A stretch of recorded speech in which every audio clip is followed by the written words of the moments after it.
नमस्कार सम्पूर्ण दाजुभाइ दिदीबहिनीहरूलाई। आज चाहिँ म रामपुर घुम्न आएको छु। मेरो घर चाहिँ मरङ लेटाङ हो।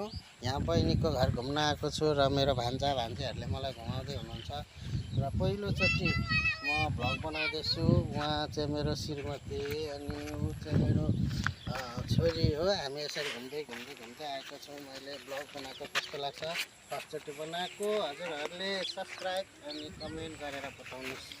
हजुरहरूलाई यस्तै गरी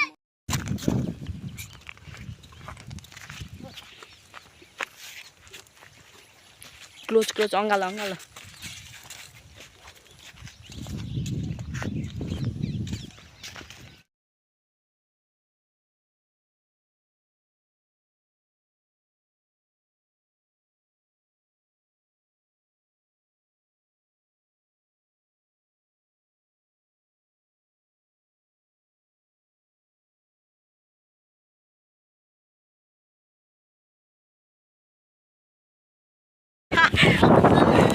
पानीमा रमाइलो गरी घुम्दैछौँ।